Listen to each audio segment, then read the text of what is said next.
At the turn of the 20th century in Dayton, Ohio, Hawthorne Street looked much as it does today. Men and women are still living who remember how in the years 1900, 1901, 1902, 1903, the quiet, slow-spoken Wright brothers came walking down Hawthorne, back again from their journeys to Kitty Hawk, and how with that bent, alert, probing way of theirs, they strode past the homes of Vance the harness maker, Pahoud the stone cutter, Wellborn the wagon maker, Wolfram the carriage trimmer. Year after year, they came quietly home to number 7 Hawthorne Street. But once within the house, reserve left them. With their father, Bishop Milton Wright, their sister Catherine, or the young girl Carrie Grumbach listening unobtrusively, the Wright brothers studied aloud, discussed exhaustively, argued in detail, and at last conceived the principles that were to open the skies to the navigation of men. Around the corner from Hawthorne on 4th Street, Orville and Wilbur Wright tested not only their ideas, but they examined the theories of other men who had explored the possibilities of flight. Cayley, Lilienthal, Chanute, Langley. The Wrights devised methods of measuring the accuracy of aeronautical theories, including their own. The home was their discussion hall, the shop, their laboratory. Both today are gone from Dayton, moved as monuments to the Wright memory to the museum at Greenfield Village in Dearborn. Discussion hall, laboratory, and testing devices such as their first wind tunnel had their place. But the Wrights at once had recognized an axiom of aviation that still endures. Proof must come in the air. On this windswept beach in 1900, 1901, and 1902, they tested gliders they had built. They taught themselves to be pilots of a high order. They were critical men, but at last, their 1902 model pleased them. They flew it farther and with better control than any other glider that man had ever devised. They came back from Kitty Hawk in 1902 with the knowledge that they had solved flight's paramount secret, control. And in the spring of 1903, they designed a 4-cylinder engine and fashioned 2 propellers. When they next went to Kitty Hawk, they flew. On December 17, 1903, Orville and Wilbur Wright made man's first 4 controlled flights in a powered airplane. That day, they lifted the world into a new dimension.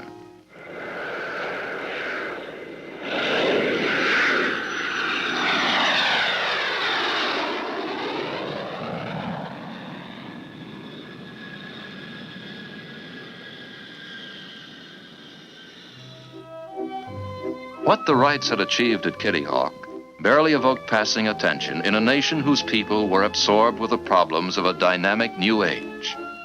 There were other less celestial wonders closer at hand. The automobile, the telephone, the motion picture.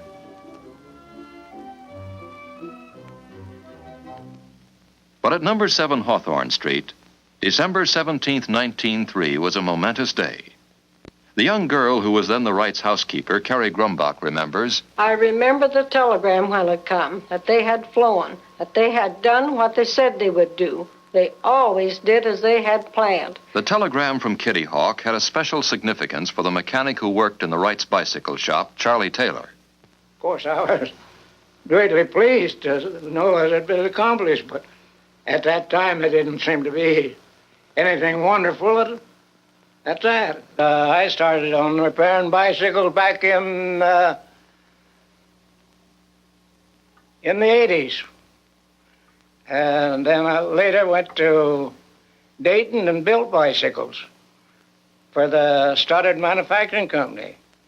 And they were just starting up in the bicycle business. Then I got acquainted with the Wrights, and I built bicycles for them. I did all the repair work while they went down to Kitty Hawk to try out their gliders. Well, and all they needed was power to keep on flying. Why, then when we designed the motor, I made all the different parts in the motor. I even made the crankshaft. So I made it out of a solid block of steel, about 32 inches long, 6 inches wide, and 1 5/8 thick. cut it right out of the solid block by drilling holes and knocking out large pieces out of it, and then turning it up in the lathe. The motor itself, from the time I started till I had it ready for test, was 6 weeks. 50 years ago, I can remember as though it was yesterday almost. There was not a complete indifference to the Wrights' discovery. A small group of Americans were laboring to further the art. And in Europe, where the airplane's military potential was quickly realized, a fresh wave of enthusiasm for aviation followed the Wrights' success. In France, Blériot, Farman, and Briquet were flying airplanes of their own design. The Englishman Curie and the Brazilian Santos Dumont, most of whose experiments took place in France, also captured the imagination of Europe with successful flights. The Wrights had offered to demonstrate their airplane to the United States Army shortly after their first successful flights. The Army declined, preferring to develop its small fleet of balloons as an air arm. Lieutenant Law became the first military officer ever to fly in an airplane. 8 days later, tragedy struck. On a flight at Fort Myer, Lieutenant Thomas Selfridge was killed. Orville Wright injured. Shocked, but not deterred, both the Army and the Wrights moved to improve the airplane. In the summer of 1909, both Wilbur and Orville Wright came to Fort Myer, this time with a new airplane. It fulfilled the specifications, including an hour's flight, which it was my good fortune to ride with Orville for an hour and 12 minutes. Another young Army lieutenant, Benjamin Falloy, had a chance to fly in the Wright plane at Fort Myer.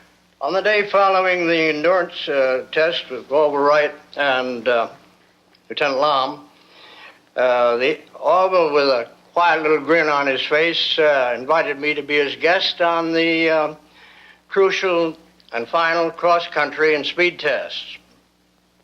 The grin on Orville's face was for my benefit, particularly as I'd been responsible for laying out the course between Fort Myer and Alexandria, Virginia, and there was not a landing field on the entire homebound course except Fort Myer drill ground. On July 30th, we took off on the final cross-country and speed test. Shortly after we straightened out on the course for Alexandria, Orville, with this same little grin on his face, told me that if he had to land anywhere on the route, and he'd pick out the thickest clump of trees he could find and land on top of them. Fortunately, the little engine that we had at the time carried us all the way through without any difficulty. And we finally landed back at Fort Myer Drill Ground with 3 world records, cross-country, 10 miles, altitude 600 feet, and speed 42.5 miles an hour. The United States Army had an airplane. The need now was for pilots.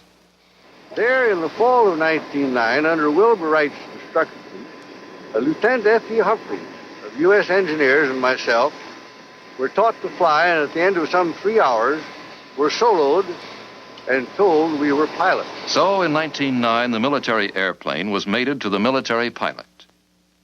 Meanwhile, all over the world, aviation pioneers, encouraged by the Wright Brothers' flights, were hard at work.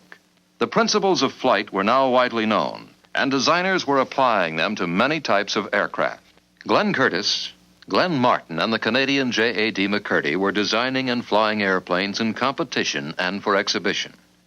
In Europe, the airplanes of Blériot, Paulhan, Farman, and de Havilland were demonstrating obvious advances in both speed and range. And in Russia, Igor Sikorsky was taking his first steps into the age of flight. And I remember very, very well the early interesting period in France in 1909 and 1910, when the very first attempts were made to push aviation from the purely original experimental flying to some kind of successful practical achievement. I have seen Blériot coming in the same factory to purchase his motor, on which a few months later he crossed the English Channel. And at that time, I had my share of failures with the first helicopter, which was a fine machine, only it couldn't fly. Glenn Martin remembers an episode of his pioneering days.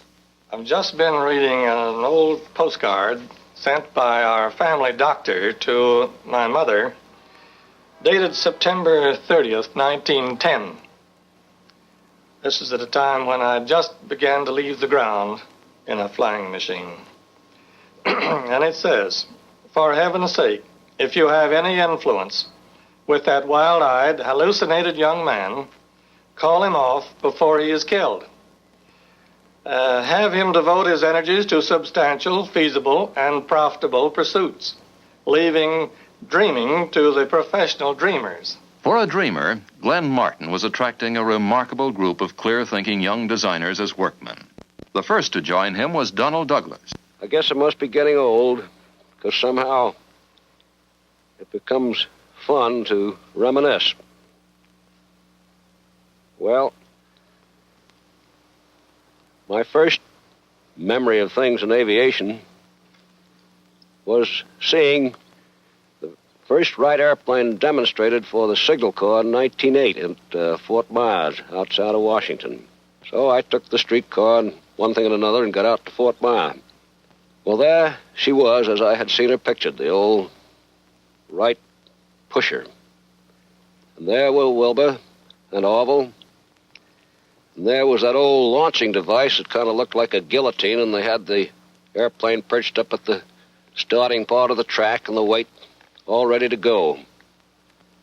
And I remember well, I believe it was Wilbur, going out and holding up a bit of dust and dropping it to see that there wasn't a bit of wind. And then, as I recall, it was Wilbur that got into the machine with, I guess it was Colonel Lom, and they pulled the old latch, and down this little wooden track it went with those funny old props batting around at apparently a pretty slow speed, and off she went. One of the first pilots was Roy Nobbenshoe, who was a balloonist even before he became an airplane pilot. This gentleman I'm pointing out right back of the pilot was Walter Brookins. Walter was a great pilot. His judgment was uncanny, but he was very temperamental. As a matter of fact, he, Arch Hoxie, and Ralph Johnson was the three best pilots that the Wright Company had, and each one tried to outdo the other. My friend Dick Ferris remarked to me one time, he said, "I have been an impresario. I've handled actors and prima donnas. But," he says, "these aviators start in where the other fellow leaves off." And he says it's impossible to do anything with them. The ambitions of some designers went far beyond their skills.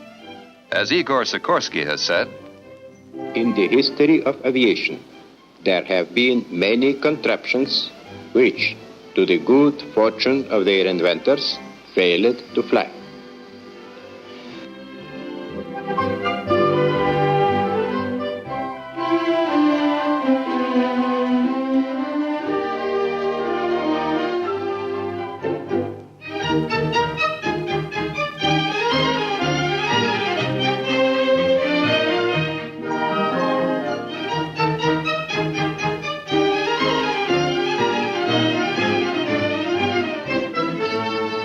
Inventors of a high skill sometimes were deadly serious in demonstrating the utility man could expect from the airplane.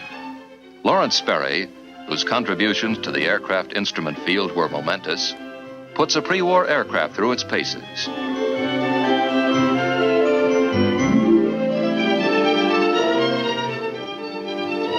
All this ferment, however often it seemed to lack direction, was contributing in one way or another to the growth of aviation. The airplane was growing cleaner in design. Its horsepower was more dependable. The disparaging term aeronaut was giving way to aviator, a term of respect. Aviation was emerging as a science. A pioneer aeronautical engineer and educator, Dr. Jerome Hunsaker. Professional education in aeronautical engineering began in this country at MIT in the winter of 1913-14. This course was started by President McLaurin borrowing me from the Navy Department and supplying me with one assistant as staff, who who was a recent graduate in mechanical engineering, Donald Douglas, from whom more was to be heard. The pusher engine of early planes had been replaced by the tractor engine installations, which allowed higher speeds. The Wrights were foreseeing these helpful aircraft devices, and other inventors, such as Elmer Sperry, were inventing and refining them. Here, a Curtiss seaplane flies with the early Sperry automatic pilot.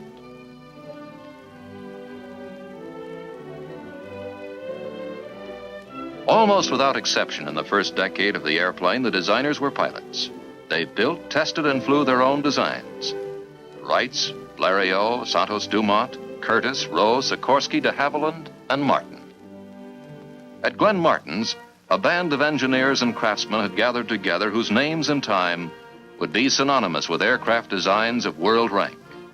Donald Douglas, James H. Dutch Kindleberger, Lawrence Larry Bell, Alan Lockheed, John Northrop. The United States was the cradle of flight. Inventors of a high order had appeared. Our pilots were unmatched. First-rate designers emerged. Brilliant men specialized in the components of the airplane.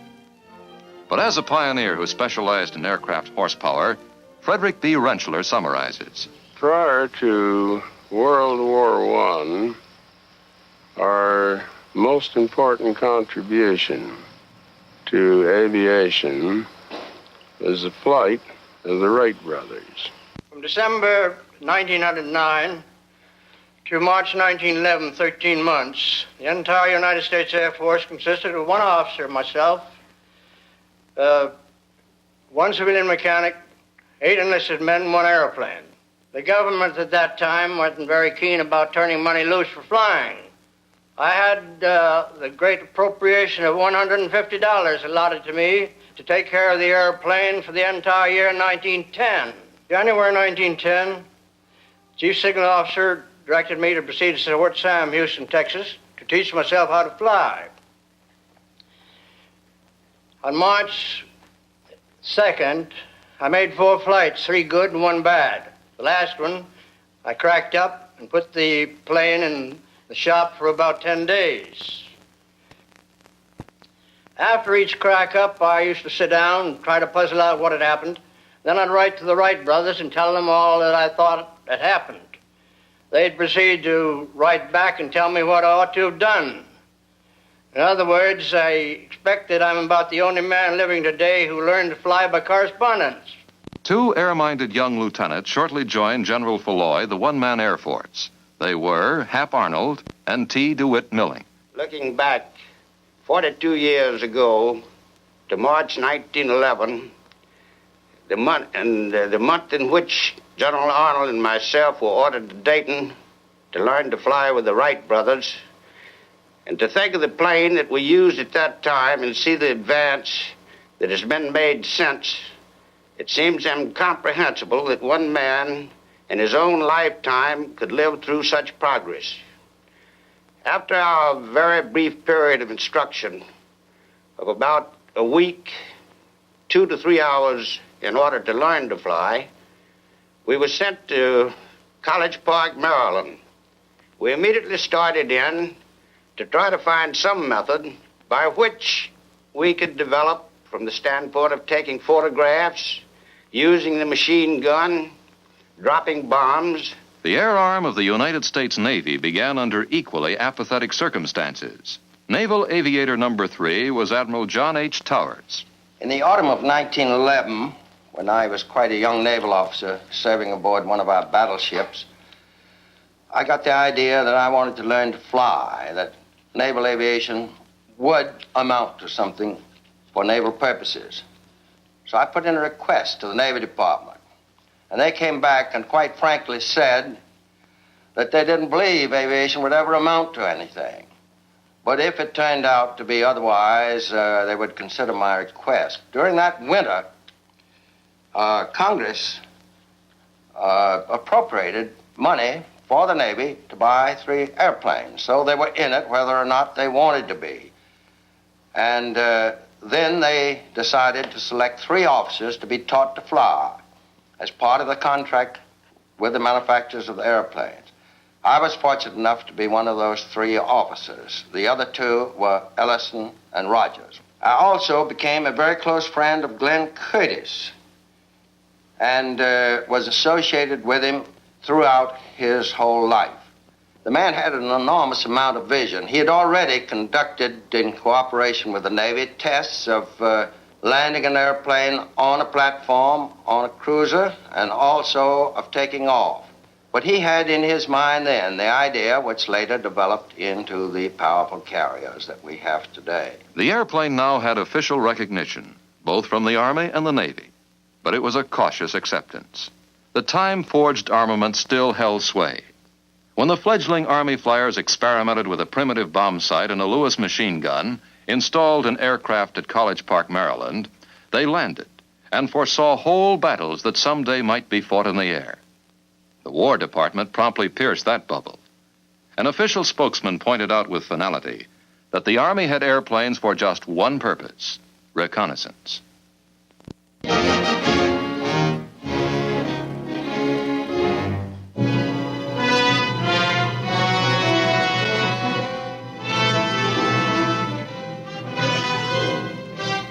From a pistol shot at Sarajevo, the first of the great modern world wars exploded. And almost overnight, all of Europe was engulfed in conflict.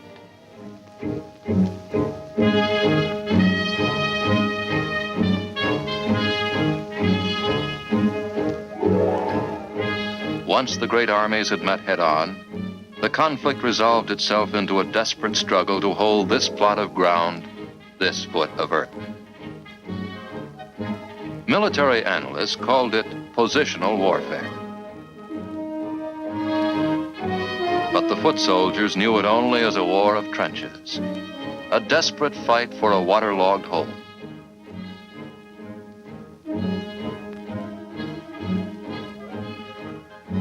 Automotive power began to supplement the feeding, supplying, and tending of troops burrowed in the earth. The tank made its combat appearance. But for many months, the First World War remained an earthbound conflict. The airplane was put to work, just as the U.S. War Department spokesman had prophesied, as observation and scouting craft. The source of peril lay in the artillery, machine gun, and rifle fire, scourging the entrenched troops from across the wasted land. But in the air, Allied and German pilots often waved to each other as they passed on their observation missions. Then, instead of the courteous wave, the opposing pilots began exchanging pistol fire. Presently, the first crudely mounted machine guns appeared. Now the frantic race of inventing, improvising, adapting, and refining aircraft equipment began. Quickly, the Germans countered the hand-operated machine gun by installing upon their aircraft the invention of Tony Fokker, a machine gun synchronized to fire through the aircraft propeller. A paramount lesson that the Allies were to remember a generation later was being learned in air warfare for the first time. No design capable of still further development could be frozen.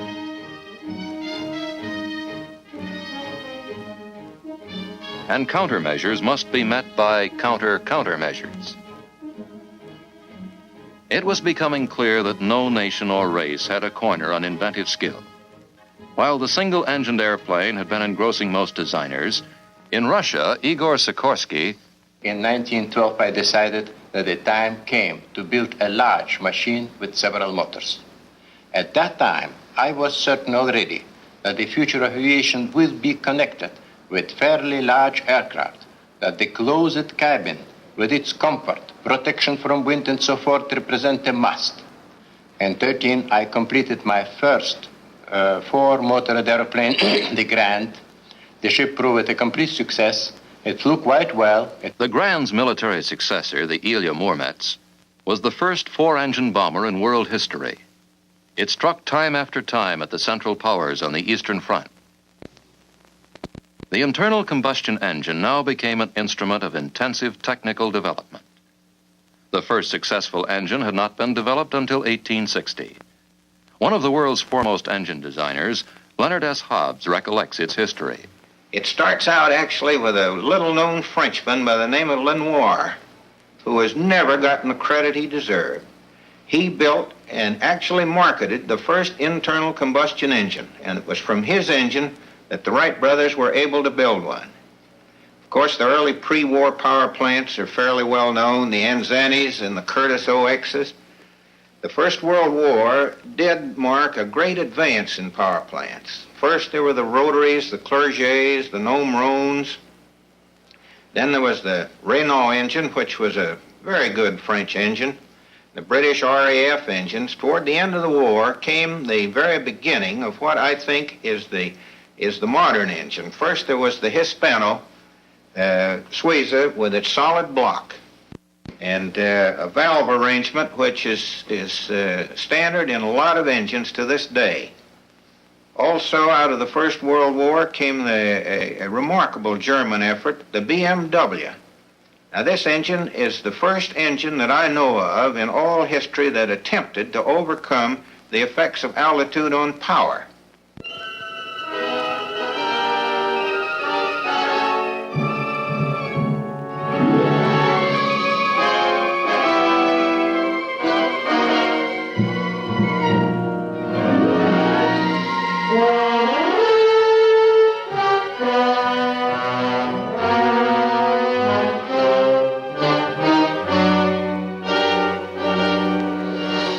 Into a conflict in which European antagonists had been tempered by 3 years of savage battle, whose equipment had been perfected by the necessity of survival without regard to cost, the United States now plunged.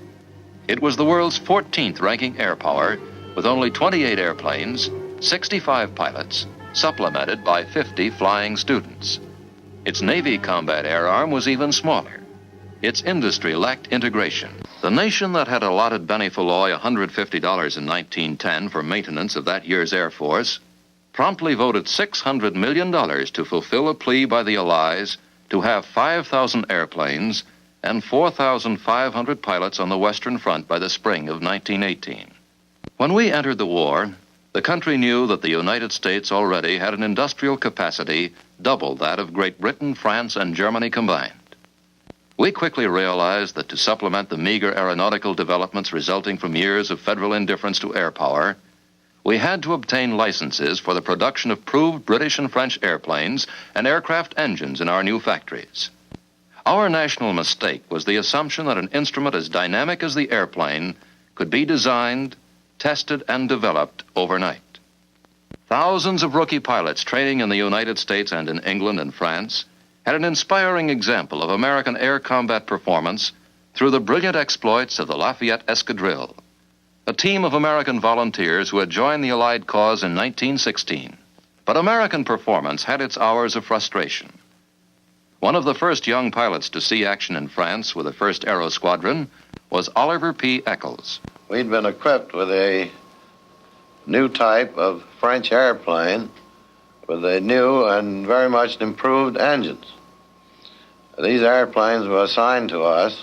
The squadron had the strength of 18 airplanes, and we were assigned the mission of supporting one of the American divisions one afternoon in the attack. Our airplanes took off 18 strong. During the afternoon, all of the airplanes force landed from engine failure. Fortunately, none of them behind the enemy line. But out of the 18 airplanes that went out, none of them got back. The pilots of World War I made the term dogfight synonymous with their work. America's top ace, Captain Eddie Rickenbacker of the famed 94th Hat-in-Ring Squadron, reflects on the different approaches to combat of the pilots of World War I and the pilots of today. That individualism was possible because the planes were much slower. You'd stay in maneuver. Whereas today, it's impossible because of the tremendous speed, the difference of 100 miles an hour and 600 or 700 miles an hour. We had 150 horsepower. Today, if they haven't got 5,000 or 6,000 horsepower, it's no good. We had 2 little pop guns, 30 caliber, that would shoot sometimes 450 rounds a minute. Today, they've got 6 and 8 50 caliber guns that'll shoot 1,000 rounds a minute. with a couple of cannon thrown in, 20 millimeter or 37 millimeter cannon, and then maybe a half a dozen or a dozen rockets that have terrific destructive power, all of which means that today the time element is so limited for a pilot in combat with an enemy that it's a matter of a fraction of a second. Today is a cockpit full of instruments and gadgets. It's pressurized, it's air conditioned. We had a gasoline gauge, an oil gauge. We had a tachometer or a revolution counter. Sometimes it worked, sometimes it didn't. And the fourth instrument was an altimeter that we could never rely on. The Navy's pre-war requests for funds to build up its air arm had been denied, and only a skeleton Naval Air Force existed. A naval officer whose career has bridged two wars in aeronautics, Admiral DeWitt C. Ramsey. From the outset, the Navy's problem has been to bring aircraft into the mobile operating forces of the fleet. We may say that this had its start in World War I and the post-World War I period, when kite balloons were used from battleships and auxiliaries for gunfire spotting and tactical reconnaissance. The equipment was very cumbersome, and as hydrogen was used as the lifting gas for the balloons, we found that it was not a satisfactory measure of doing a naval job. So they were abandoned after a relatively short trial.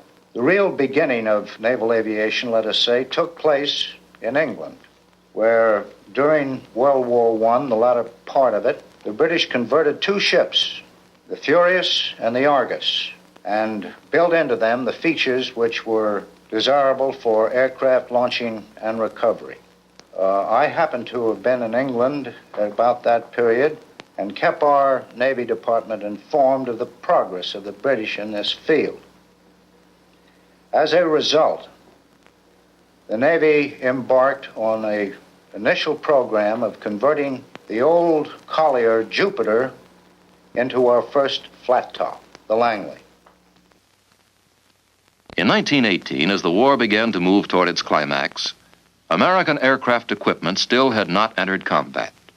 An intensive effort was being made to perfect the Liberty engine. Before the Liberty or any other aerial product of the United States designing boards could be put in action, the final critical offensive of World War I had begun. Millions of men pulled out of trenches to attack or retreat. Above them, to be sure, planes flew in bombing and strafing missions. Individual pilots whose names became legendary met in dogfights. Germany's von Richthofen, France's Fonck, Canada's Bishop, Germany's Goering, and such American aces as Rickenbacker, Luke, Lufberry, Vaughan, Springs, Kindley, Landis, Schwab, Hunter.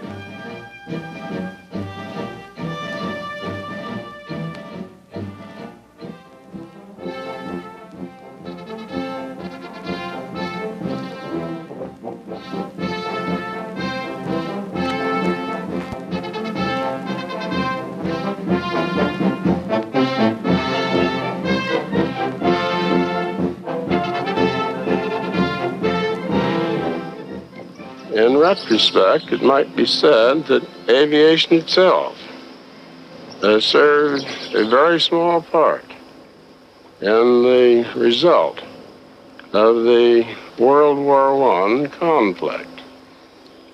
However, it did prove itself. That is, it was easy to recognize that with proper equipment, at another later time, aviation might become a real instrument of military warfare.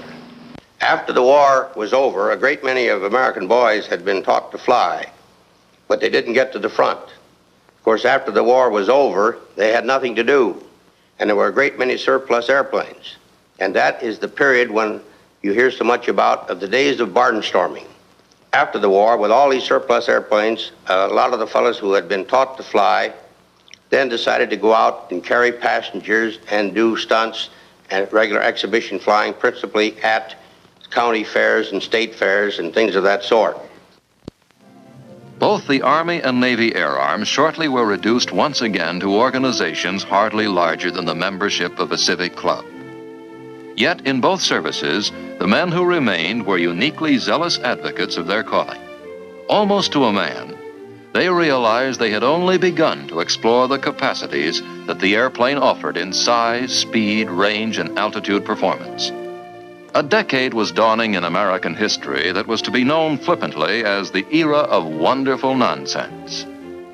Beneath its surface corruption, its wild enthusiasms, and its extravagant posturing, history now has found that it was a time in which men in many fields of the arts and sciences were employing immense physical energy to attain goals of a sober worth.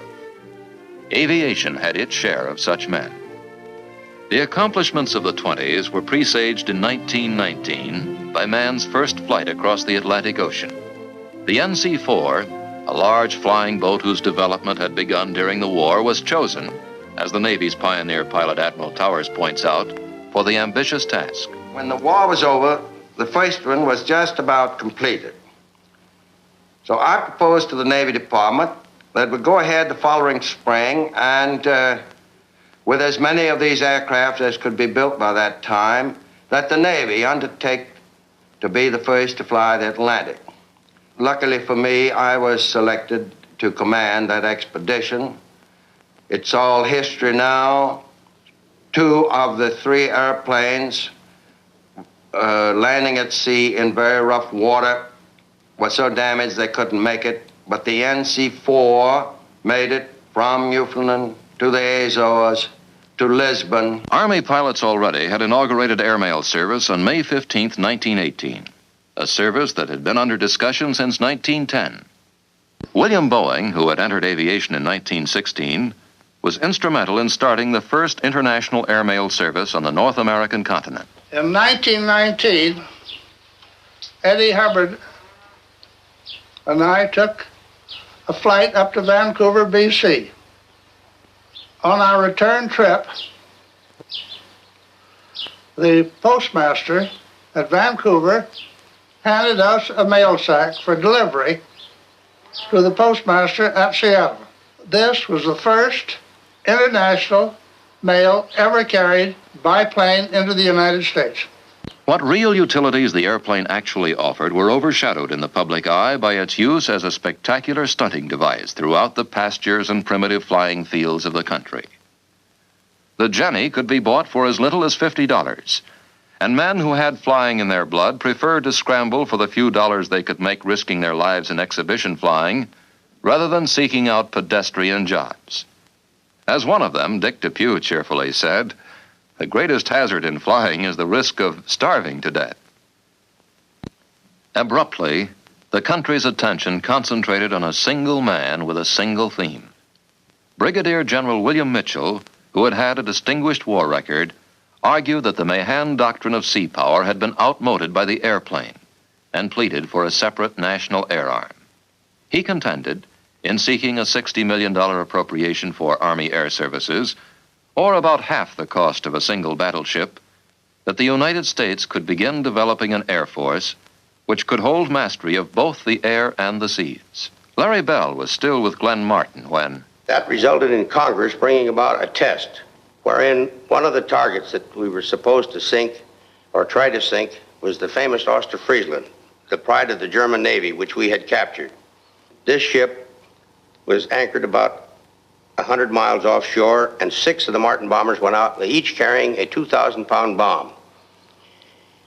They paraded over the battleship, and they dropped the 6 bombs, and only one hit it, and that was by mistake. The rest were timed to detonate at 100 feet below the surface, and it practically exploded the Ostfriesland. At least it ripped the bottom of the ship from bow to stern, and the ship sank in 4 minutes.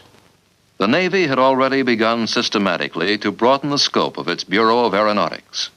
Many of its men, whose views of the need for air power were not as vehement as Billy Mitchell's, nevertheless already had envisioned carriers as the heart of future striking forces. Admiral Ramsey was the navigator of the Navy's first flat top, the Langley.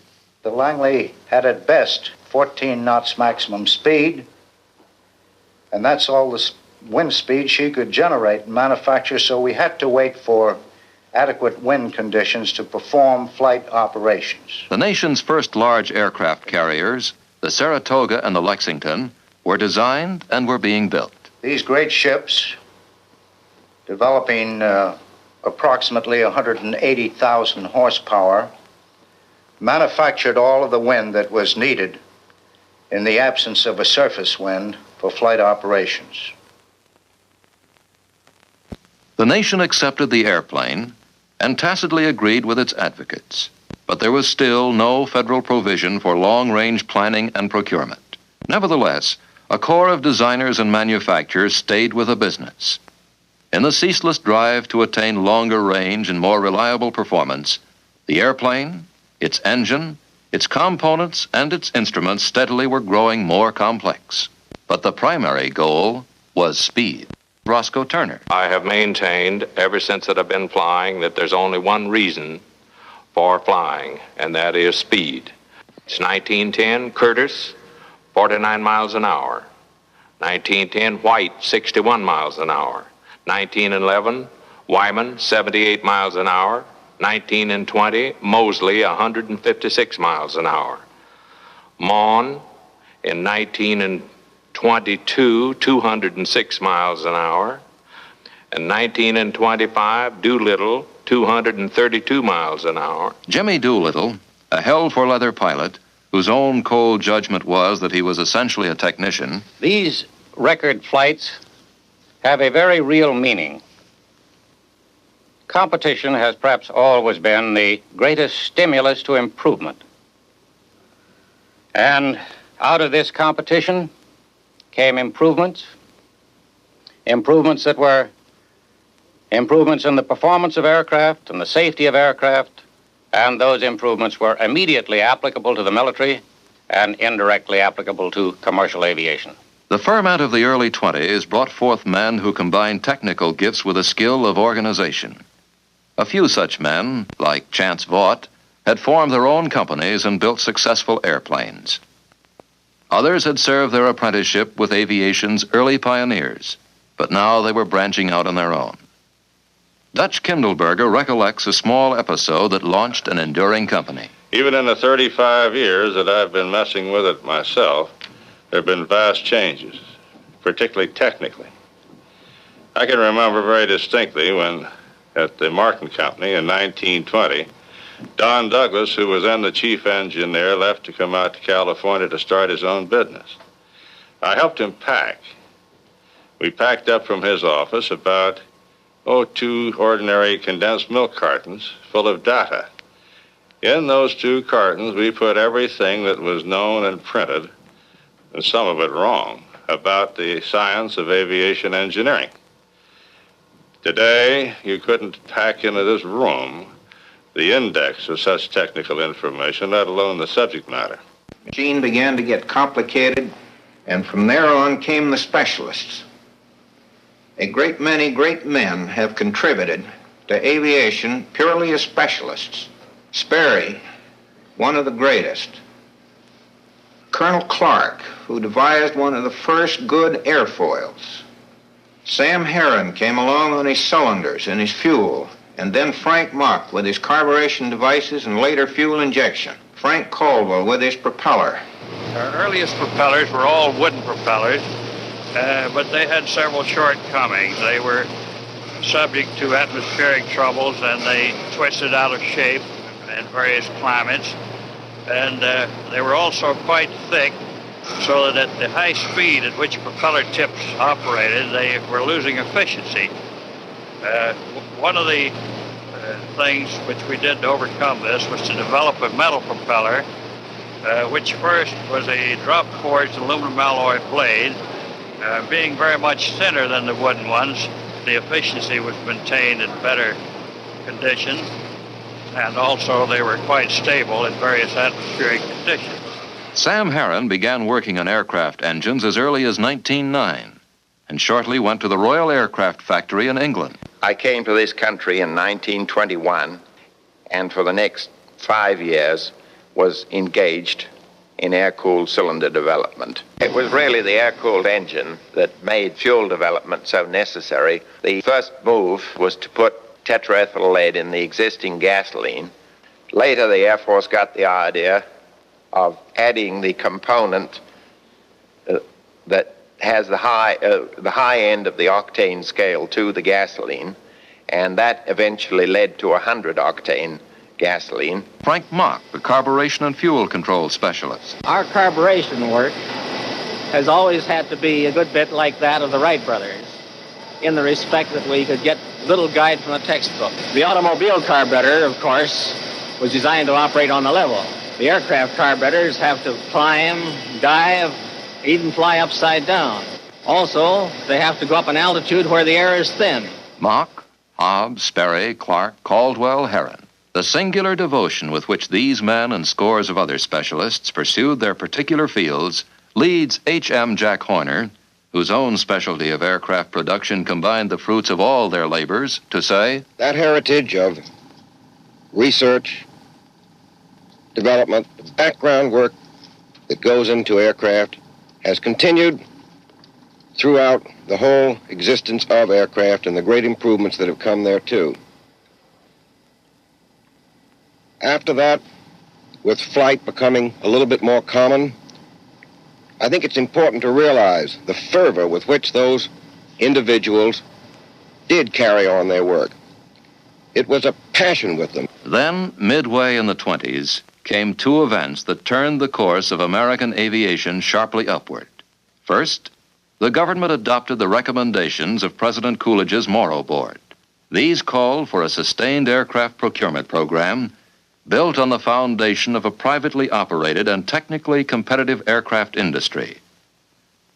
Although both military airmen and technologists were convinced that the airplane long before had outgrown its function as a scout, the bulk of our aircraft still consisted of observation planes. Now, new, more powerful engines began to emerge for advanced aircraft, which both services had developed. The nation moved rapidly from a third-rate air power to international leadership. The second event was the successful dream Charles Lindbergh made come true.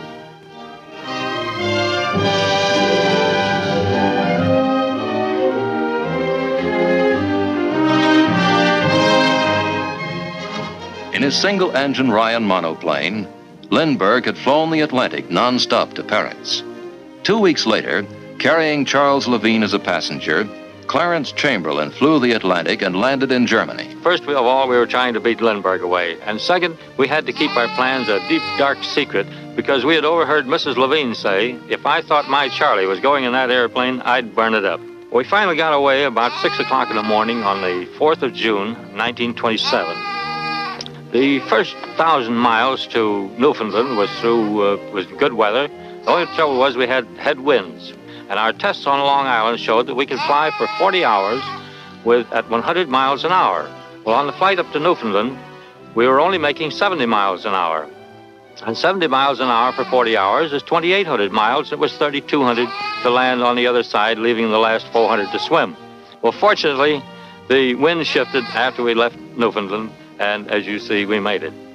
Lindbergh's lonely adventure gripped the imagination of the world as one of man's most dramatic achievements. The nation turned from its casual cynicism to make the shy young pilot, together with the airplane, a shining symbol of the horizon still beckoning for conquest. A vital factor in the ascendancy of American aircraft had resulted from the work of two companies concentrating on the intensive development of the radial air-cooled engine. In this country, Charlie Lawrence was the first one to go into the air-cooled side and did some quite good work. His products being eventually taken over by the Wright Company.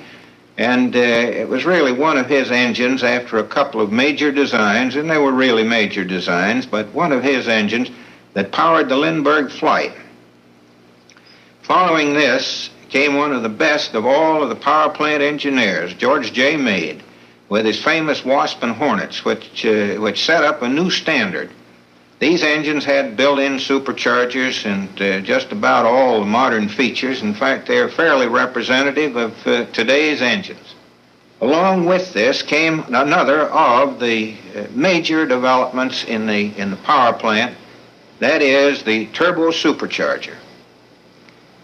The turbo supercharger was really quite a long time coming. The Frenchman by the name of Rateau had originally started to try and get it, but it took the General Electric Company and Dr. Moss to get this thing, which made almost all the difference in the world. The unusual engineering accomplishments of our American aeronautical industry began to bear fruit in the late 20s and early 30s. From a military point of view, for the first time, our various types of combat planes were unmatched abroad. Moreover, we found the solid beginning of commercial air transport. I remember very well, in one evening, when Lindbergh and I were sitting in a small restaurant in Cuba, which we reached as the end of a Caribbean flight, and using the menu for paper, we made sketches of a transatlantic clipper. That was back in 1931. A few years later, the transatlantic clippers have been produced, created, proved success, and as at present, we know that transoceanic flying is perfect routine, perfectly self-evident part of our modern life. Jimmy Doolittle pioneered transcontinental non-stop flights. In 1922, I flew from Pablo Beach, Florida, near Jacksonville, to San Diego, California, a distance of about 2,200 miles in 22 hours and 20 minutes. In 1931, I flew from Los Angeles, California to New York in 11 hours and 15 minutes. That first flight was the first time that the continent had ever been crossed in less than 1 day. The second flight was the first time it had ever been crossed in less than half a day. Meantime, the Army and the Navy air arms were making fast strides in developing aviation. They were flying farther, higher, and faster. The Air Corps was perfecting its concept of the bomber as a long-range strategic weapon. In its exercises, the Navy was demonstrating the soundness of the carrier task force. Individual officers were exploring the use of new instruments and accessories and testing new theories to determine aircraft reliability. Two famous Army pilots, Carl Toohey Spotts and Ira Aker, flew 7 days in 1929 without landing. The question mark flight was an endeavor to use refueling as a means of keeping the plane in the air for a long time. The driving inspiration behind it, I believe, was Ira Aker. On the course between San Diego and Burbank, we passed over the home of Mrs. Spotts' father and mother. And every time he passed over, she would take my oldest daughter, who was then about 6 or 7, out to see us go overhead. And on the 5th or 6th day, she pointed us out to Taddy and said, "Taddy, there's your daddy up there. He's been up in the air for 5 or 6 days, for 5 days. Don't you think it's wonderful?" And Taddy looked up and said, "No, I think it's dumb." But the flight did prove that refueling was practical. General Aker remembers an incident that forecast the need for equipment which would permit line flying. In 1919, flying in the Philippines from Manila to Stotsenburg, our station at that time, I ran into a typhoon, and the rain was so heavy that I couldn't see the horizon. I fell in a spin, and only the fact that the Manila Bay was yellow and the rain was darker was I able to recover from the spin and fly home. To my surprise, I found for the first time that when you couldn't see, you couldn't fly. I described this to Lieutenant Longfellow, later General Longfellow in the Second World War, and we began some crude experiments by hanging a plumb bob down across the instrument board and by putting a carpenter's level on the longeron, and got so that with these two aids, we could fly through cloud, through several thousand feet of cloud. And that was one of the early days of instrument flying. 10 years after General Aker's Manila experience, Jimmy Doolittle, in association with the Sperry Company, tackled the problem. I made the first blind flight, the first completely blind flight, taking off under a hood, flying a prescribed course, and landing back under the hood without ever having seen out of the airplane. This doesn't sound very important now, but out of that came two instruments, the artificial horizon, the directional gyro, that are today standard equipment on every commercial airplane and every combat military airplane. The chain of development led back to General Aker. During the first transcontinental blind flight, Bill Kepner and I had a very practical but unexpected demonstration of the value of instrument flying. My ship was a P-12 with a hood over it, and a similar ship, a P-12, Bill followed behind as the safety pilot, so that he could tell me to turn right or left to avoid obstacles or other planes in flight. At one point, he was giving me rather repeated instructions, and I could tell by the water seeping under the cover that we were in a heavy rainstorm. Finally, he said, "Hold your present course steadily. I'm going to fly formation on you." In 4 or 5 minutes, he called on the radio again, and he said, "We've come through the storm now, and I can see again. During that period of time, you led us through because I couldn't see either." The Great Depression had come. The industry was hard hit, but nevertheless, new companies developed to meet the increasing complexity of the airplane and its growing use of metals, electronics, and automatic controls. Dutch Kindleberger departed from Douglas to take over North American. Companies were formed bearing the famous names Bell, Fairchild, Northrop, Beech, Cessna. A World War Navy pilot, Leroy Grumman, left civil engineering to enter aviation. We knew that a conventional airplane wouldn't get us an order. We finally ended up with the design of the first military fighter with retractable landing gear, for which we got a contract and which proved to be highly successful, having a speed far in excess of any current Army or Navy fighter of that time. A pioneer aviation journalist, Earl Findlay, once went to see the Wright brothers' contemporary, Thomas Edison. I asked if I could have a short interview with Mr. Edison, and you had to get up awful close to him. He'd put his hand up like this, say, Mr. Edison, what do you think of the airplane? Oh, airplane? And this is after he'd been talking to Foreman all morning in the biplane. Never amount to a damn till they got to do it different. They have to have something like a hummingbird. Go up and go this way and come back this way, that way, this way, and come down, he said. Well, I tried it once. 'Tain't easy. And I got to doing something else. But somebody's going to do it.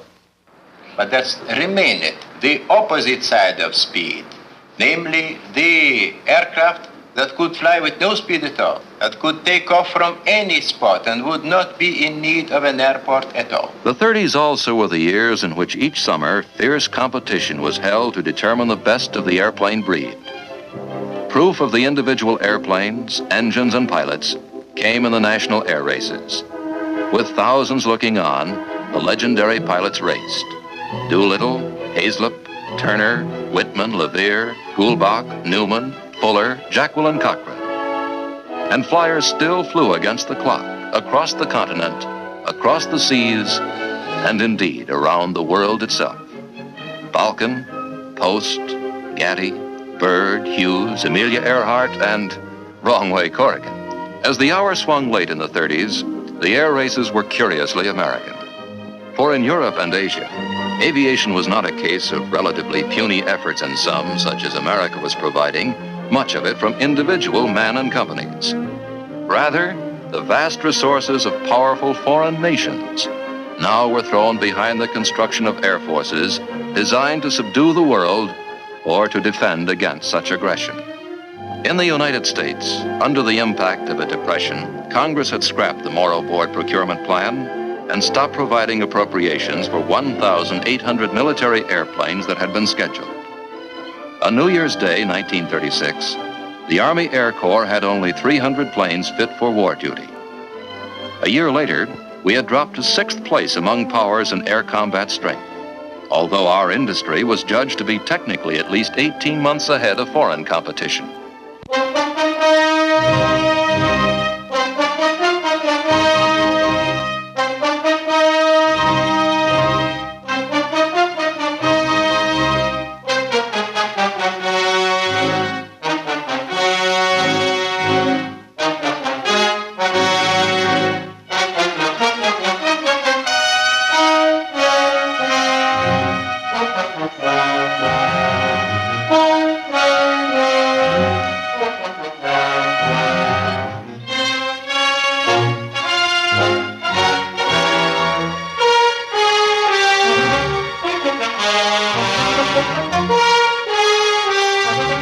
Premier Daladier lamented, "If I had had 4,000 airplanes, there would have been no Munich." France had squandered a first-rate air power while she sat behind the Maginot Line. The British, too, had let the Axis powers outstrip them. Frantically, both countries turned toward the United States, aware that, in the very act of running hard to meet crisis after crisis, an emphasis had been placed upon research, experiment, and development, which gave the United States technically superior aviation equipment. So the free world turned to the United States, not only for airplanes, but all of those weapons embodying the modern arsenal. To expand its facilities, train workers, and to adapt its job shop operations to techniques of mass production took time. The tooling was still underway when Germany struck. Poland was shattered.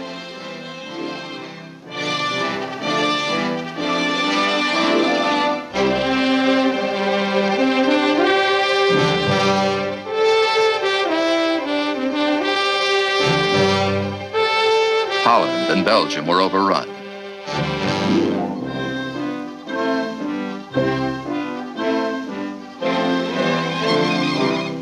France succumbed.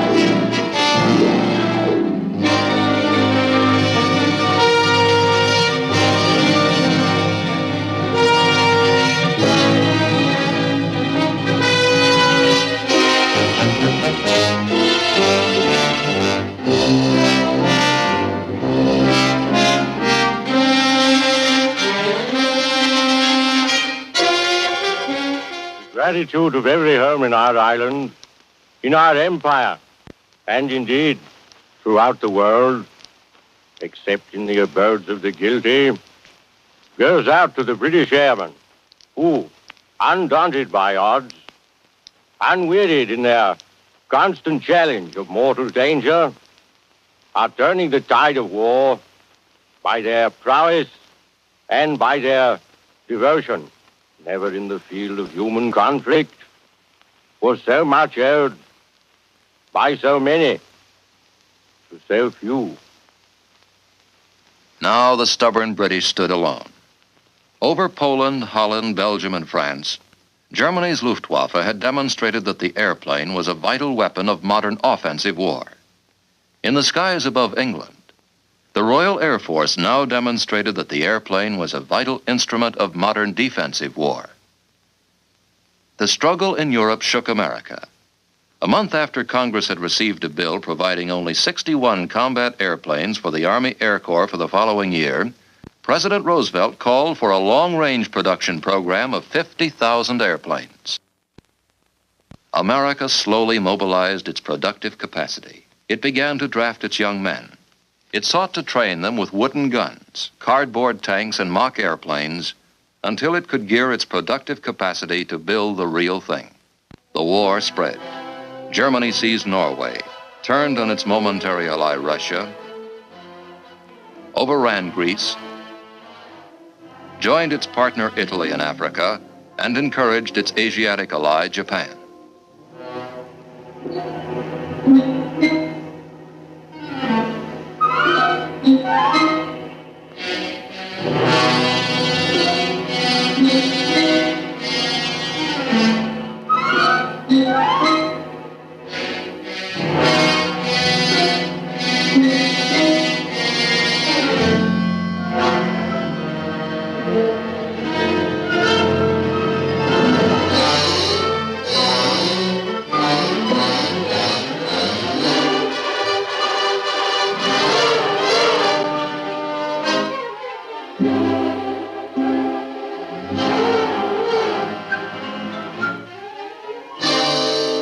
Nothing could have convinced the people of America more surely of the bitter nature of modern war than the sneak punch that Japan threw at Pearl Harbor. The nation fell to work to expand its token battle forces and its production into a great tide of men and machines. To train men and to equip them required long months, particularly in aviation. Immediately after the President's pronouncement in 1940, licenses were given to the automotive group largely to assist in the production schedules which lie ahead. Nevertheless, until the end of 1943, the equipment which actually saw service on the various fighting fronts all over the world were furnished entirely by the aeronautical industry, because it was a fact that it required 20 months to 2 years for the average automotive company to begin. With their momentum at full flood, the Japanese swept through the Pacific. Jimmy Doolittle and a little band of flyers carried the war home to them in a joint Navy-Air Force operation. I've frequently been asked, what was the purpose and what was the effect of the first Tokyo raid? Well, the purpose was to take the war to Japan, to show them that their island was not inviolate. The effect? Well, the effect was to cause them to divert some of their military strength that was needed in the South Pacific to the protection of the home islands. The actual damaging effect was very little. Our airplanes were on the Hornet. We were intercepted just after daylight on the morning of April 18th, 1942, by Japanese surface craft. We took off immediately, proceeded to target, and all but one of the planes carried on to the coast of China. We carried 1 ton of bombs in each one of 16 airplanes. We dropped 16 tons of bombs on 4 or 5 different targets. When you realize that from the Marianas in the later stages of the war, B-29s were carrying as much as 6,000 tons of bombs in one operation and dropping them on a single target, you realize how puny our effort was. Slowly, the nation began to regain control of the air and the sea lanes that it had lost in the Pacific. The first great victory was the Battle of the Coral Sea. Captain Thatch, one of the Navy's ablest flyers and tacticians, remembers that battle and the subsequent Battle of Midway. If you're going to apply the principle of concentration of force, for example, you've got to work with other people and have a good system of teamwork. I think that's one of the reasons why an attack by a carrier-based air group is so effective. It's almost a simultaneous thing, like a 1-2 punch in boxing. In the Battle of the Coral Sea, for example, the dive bombers and torpedo planes and the fighters came in almost simultaneously, but the enemy concentrated on the dive bombers. At the same time, that let the torpedo planes in, and they did most of the damage.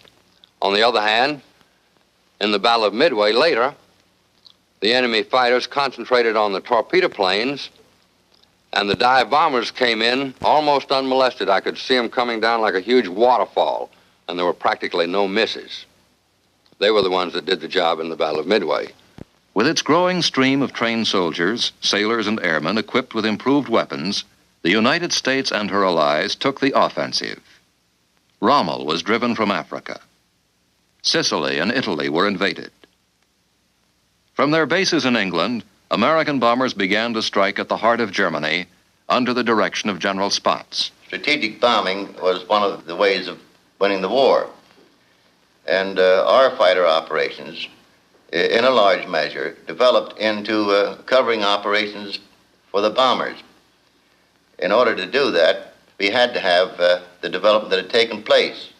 Good radio, so the leader of the fighter outfits could not only talk to his own men, but be in communication with the bombers, and in turn get some guidance from ground control stations on the ground by radio. This resulted in a different type of fighting and a different type of operation. But it proved conclusively in World War II that the airplane had developed to such an extent that air warfare became a different war altogether than land and sea warfare. Wellwood Beale, a member of the team of designers who created the B-17, saw the airplane altered from a defensive to an offensive weapon. The conception of strategic air bombing was not fully developed at that point.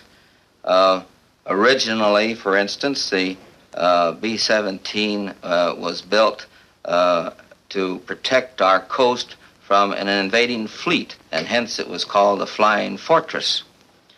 But when we got to England, it was obvious that to use these bombers to the greatest advantage, that we would have to not only get the enemy's supply lines, but the places where he manufactured his military equipment.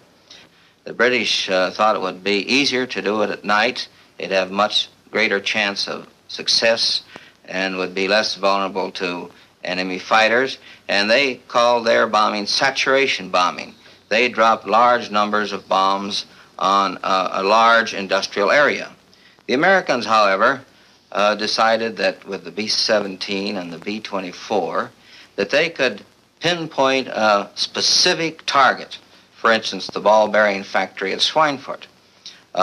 They, in order to do the job properly, decided that it should be done at daytime, where their bomb site was the most effective. Step by step, the Allies began sweeping back across the reaches of the Pacific.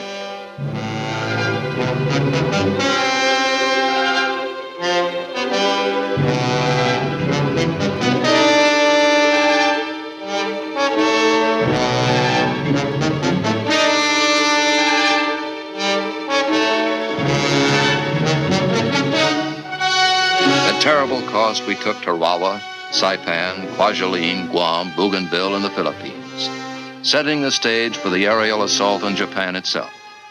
At home, the United States had channeled its great energies and its vast technologies to produce in flood the goods of war. And now, with our allies, our integrated sea, land, and air combat team attacked.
No one in aviation believes that aviation alone won the war. We do believe that the war might not have been won by ourselves and our allies, except that we had control of the air. The massive, intricate, highly trained combat team that America had put together at a stupendous cost dissolved almost overnight. A free people yielded to a free impulse.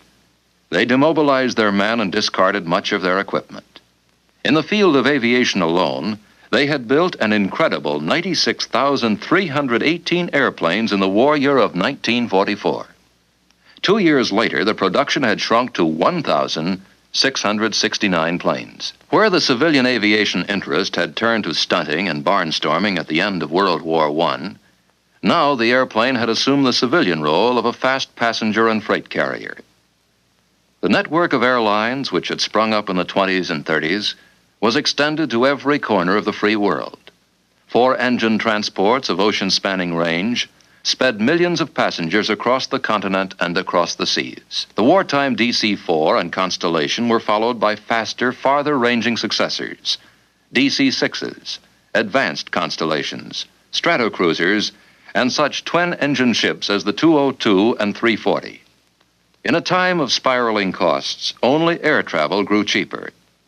From fewer than 6,000 passengers the airlines had hauled in 1926, they quickly rose to where in 1952 they carried 24 million passengers, 12 billion passenger miles.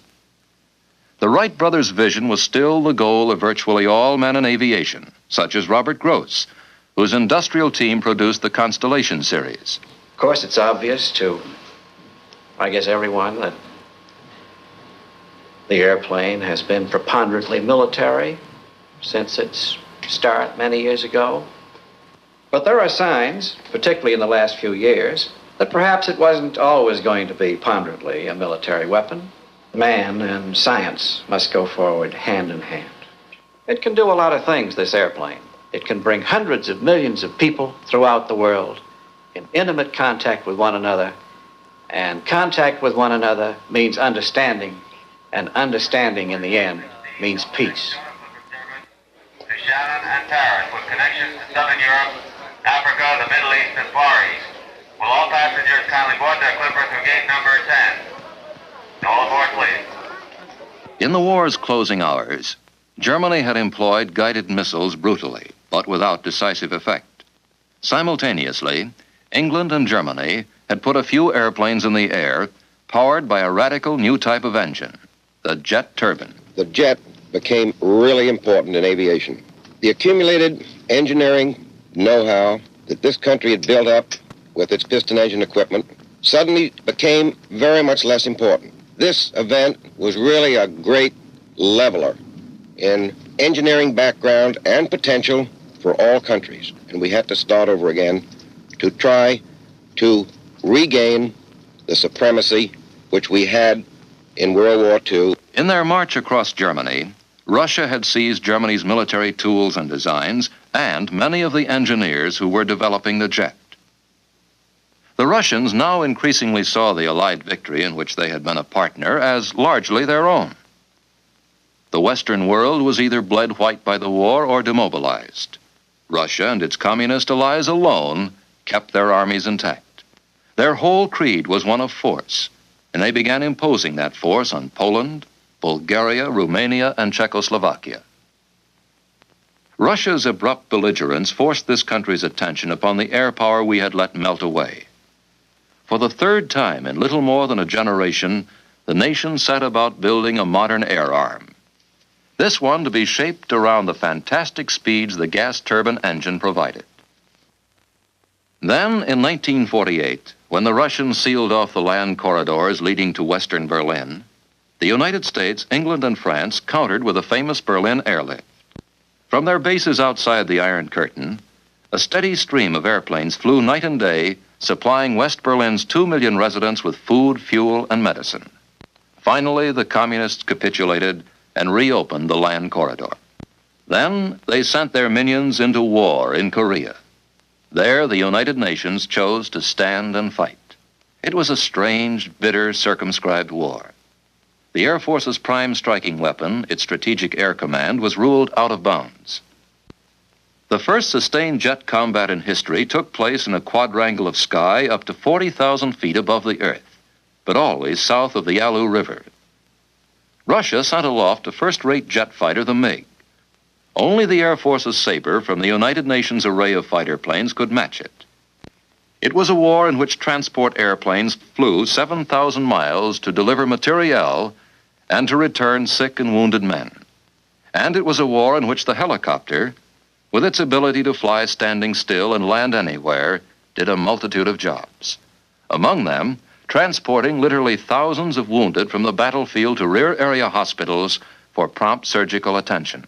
Under the impact of Korea, the nation had begun again to turn out modern aircraft in quantities. Mundy Peel, the chairman of the Industries Association. That we as an aircraft industry are at the present time turning out about 14,000 airplanes. At the moment, we are a healthy industry. We have to pour back a tremendous amount of funds into research and development, funds that we earn when we make the airplanes. This is a very healthy thing. It creates competition. We want competition. Dutch Kindleberger, whose organization built the Sabre, pictures the sky 10 miles high as man flies at a speed approaching that of sound. Today, we're flying at very great speeds and at very high altitudes. As a matter of fact, up in the area at which a lot of the fighting is being done, around 50,000 feet, we have a different world. It's a thin blue, dark blue air. The sun doesn't shine so brilliantly because there's nothing to reflect it. There's no plane of reference for the pilot, such as hills or clouds or sky.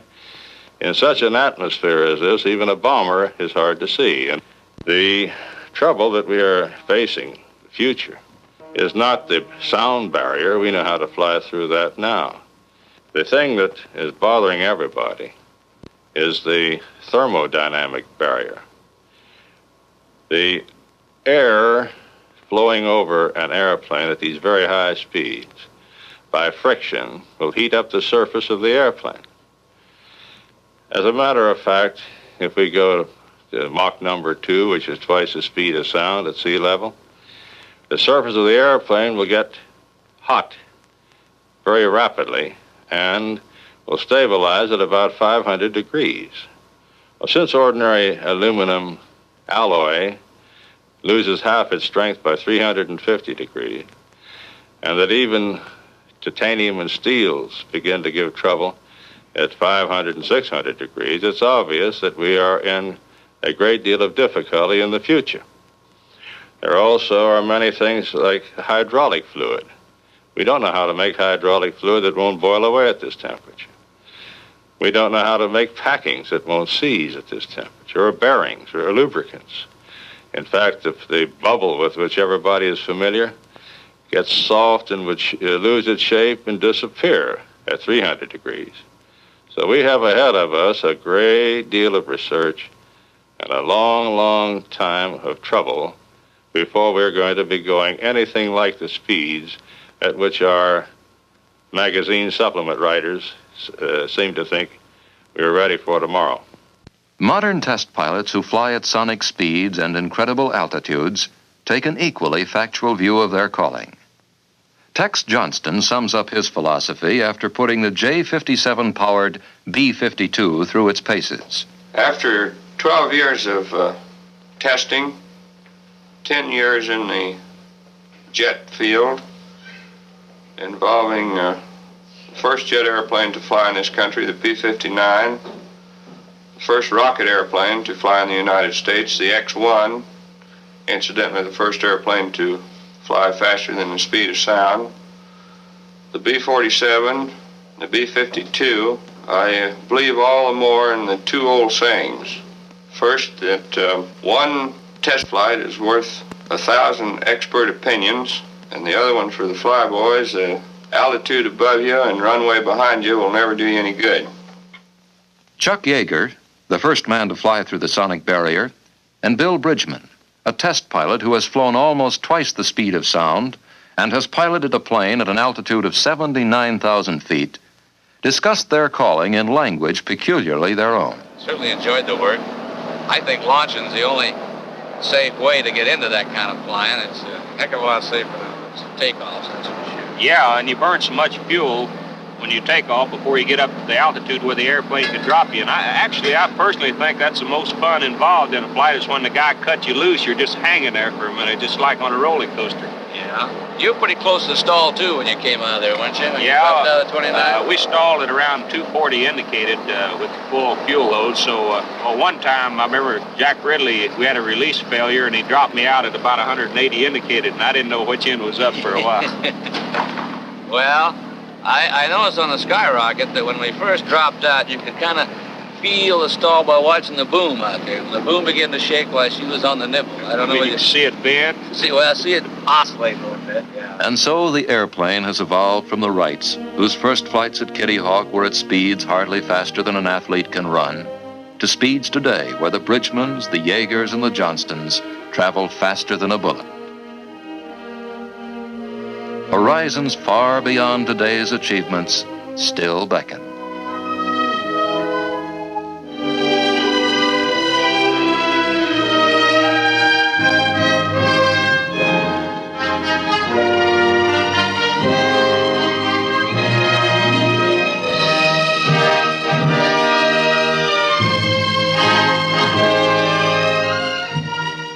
Your name, sir?